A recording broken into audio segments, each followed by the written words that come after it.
Welcome to another week of Philadelphia Eagles football. This week 16, where the Philadelphia Eagles play their last home game of the season against the Washington Redskins.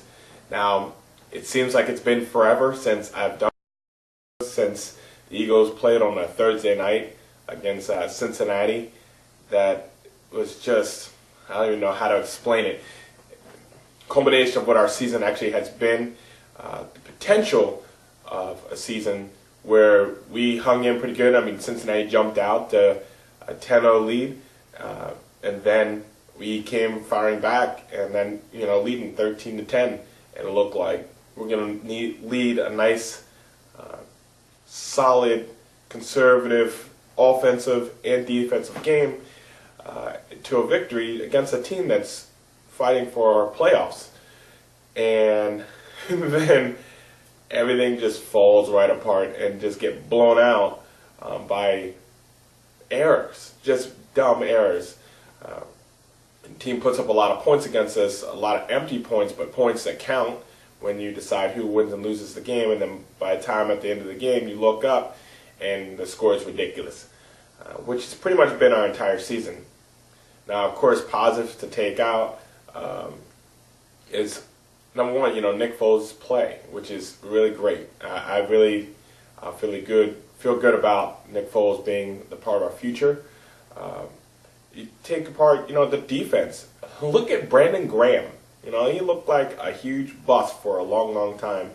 And with the right coaching, with the right opportunities, and without being so far down the depth chart that he can barely get into the game to show what he got going on, he's actually shown that he's not so bad. He caused forced fumble. He also had some sacks. I think he had like 2.5 sacks. He did pretty well. He got good rushing off the corner, and he looked like a great second to Trent Cole on the other side. And our young guys that are now getting the play are actually showing that they're worth something. So we can move on when it comes to our defense and do well. Vinny Curry, Fletcher Cox. I mean, this is promising. Colt Anderson. All right, the guy's a little guy. Okay, but the guy can actually play. I mean, I know Kurt Coleman gets in there against the run. I'm not going to knock him too much because the guy tries pretty hard, and he does stick his neck out there. But Colt Anderson, he was actually finishing plays. He might not be the size that we're looking for, but hey, look, if the guy can tackle, and if the guy's going to go all out, there's a reason why he won this award for being able to come back from his ACL injury. The guy can play. So let him keep playing, and that's what they're going to do. They're going to start him this week against Washington, which I'll get to in a second. They're going to actually move Coleman over, and Nate Allen is just going to be sitting. Now, I'm not going to knock Nate too much because he's been up and down, and you don't know why. You don't know if it's a coaching thing. You don't know if it's the actual player, if something's going on, whatever it might be. But we have some promise, but we're getting that to a second. Now, today, it's winter, it's heat, so whatever, we'll deal with it. So, today we play against the Washington Redskins. Who would have thought at the beginning of the season, I would tell you, week 16, we have 2 games left, 3 teams in the NFC East. We're going to be 8-6, and then this is going to be a really huge game for jockeying of who's going to be the division winner and who might not even make the playoffs. And of all those teams, the only team that's not in it in the NFC East was the Philadelphia Eagles. Now, some of the people's predictions. The Eagles are supposed to be Super Bowl contenders and stuff. Putting everything together with Vic, McCoy, and Jackson. You name it. The defense, Osmar, Cromartie, time together, blah blah blah blah blah. And it really has not happened that way. Now we're playing the role of the spoiler against Washington and the Giants, and can really affect the NFC playoff picture in these next 2 weeks. As an Eagles fan, and other Eagles fans that actually have been messaging me, which is a really good thing, I've got so many mixed responses this last week on how I should have even displayed this video this week. I mean, I've got some Eagles fans that are just pissed, of course. They're looking towards the future. Without Andy Reid, some with Andy Reid, some without Andy Reid. Seeing Andy Reid going to San Diego, Michael Vick going to the Jets, while Tebow's going to the Jaguars, and Sanchez going to McDonald's. Not starting anywhere, because I don't know if anybody's going to pick him up. You got some Eagles fans actually pulling for Washington. Hey, if you look at it, I mean, just to throw it out there, you got Dallas, the Giants, and Washington. I know no Eagles fan likes Dallas. I know that. I'm pretty sure Eagles fans are tired of watching the Giants having Super Bowl parades while we don't have any, and for them to keep on talking trash. So the furthest team away from us that we don't mind winning out of those teams would probably be Washington. But then, me personally, I never root for the Eagles to lose, especially to a division rival. I even have one friend, this is a shout out to my buddy Dusty. He actually wanted me to wear an RG3 jersey and put an Eagles flag up in distress and turn it upside down. I'm not going to do that, but hey Dusty, I understand your frustration. Trust me, a real Eagles fan, love you buddy, but I can't do that.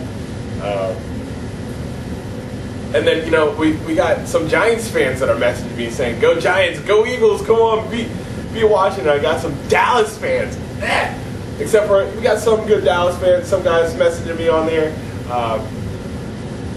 You know, hey, more power to you, whatever you can do with it. Now me, always, I want the Eagles to win. I want the Eagles to look good. I want them to show a bright future. And hey, if you show what you got, especially against playoff contending teams, this isn't a joke. This isn't phony. You know, it's not one of those games where we're playing like the Arizona Cardinals or something at the end of the season and nobody has anything to play for, so you really can't gauge what kind of team you got. Now, Washington and then Nets sweep the Giants are two playoff teams that if they don't win, it doesn't look possible at all. Like, if we beat the Giants next week, they're probably not making the playoffs. You know, it's weird. So, we want to show what we got. We were already in the situation last year where we won 4 in a row and we thought, oh, we're on our way. You know, we showed what we got at the end of the season. Now we're going to be a lot better. Well, it didn't happen that way. You know, we had a preseason that we had an undefeated preseason, which goes back to preseason doesn't mean anything. We had a bunch of close games in the beginning of the season, and we're 3-1. Then we lost a lot of games in a row until we played Tampa Bay. Sad. 4-10, last home game. We've had a couple games where at the end of the game, the stadium's been empty. That's not what Philadelphia really is. We are a passionate fan base, so we deserve a lot better than this. Andy Reid, I have no doubt in my mind that he's tried his best with what he's got, but he has his flaws as a coach. We have our flaws as players and fans and all that stuff like that. And just might be a great time for everybody just to go their own way, for us to start over with a new, fresh idea of how our offense and our defense is supposed to be run. Our defense is starting to come together a little bit more, not with this wide nine, all of this scheme and stuff, but just be a tough defense. We need to start drafting like that again. We need to have more successful defensive drafts, which we haven't had. We have an offense that has potential but needs to have a lot more confidence in the run game, and LaShawn McCoy when he is playing, and runners that can hold on to the ball and then produce some yards to set up the pass, not pass first, which we haven't done very well. And then special teams. Dude, Bobby April, hey, look, you're one of the best special teams coaches in the league, and you have to coach with scraps. But we can't give away games like we do on the special teams on a regular basis. Block punts, miss field goals, returns against us, that's just... So at 4-10, we need to do a lot of fixing, and we need to stop talking about Super Bowl contending season at the beginning of the season. We need to just prove it and just build up and take the next 2 years or so, 3 years to build something really special and stop talking about dream teams and dynasties. So today, you know, we got an obvious game against Washington where we have to show what we got, but we also have to show that we can start thinking about the long term playing against RG3, because this guy's not going anywhere. He's going to get injured. He's going to have Vic-itis, where he's going to take his chances and he's going to hurt himself, but we can't depend on him not being there, because they had a backup with Cousins that has proved he can play as well. So one way or another, you're gonna play a pretty decent Washington team, and a run team, and a tough defense led by London Fletcher, and you're gonna have to deal with them one way or another. Washington's no longer gonna be the doormat of the NFC East, and it's gonna be a whole lot harder for us to get back to the top where we once were in the NFC East. So that's my video for today. I don't know what else to say as far as the season. I mean, we have 2 more weeks left, 4-10. We have draft picks to think about. We have coaching changes potentially. We have player changes potentially. We're going to have a long off season, and we're going to watch the playoffs from the outside again, and we're going to see what changes. And hey, who knows what brings, but we'll follow it. And once again, I hope all the people that have concussions and all those other injuries, I hope they're getting better. I mean, we have some future coming back. You know, Jason Peters, if he comes back, Todd Hermans, if he comes back, Deshaun Jackson. And, you know, we have some people coming back to where we can do a bounce back year and do pretty well. But those people got to get healthy, so I hope you're at home, not bowling like Bynum.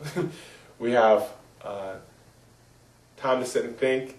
Philadelphia sports is going to take a little bit of a dip. I mean, the Sixers, you're trying to do your best, but, you know, your star center that's pretty much robbing you of your money is not playing.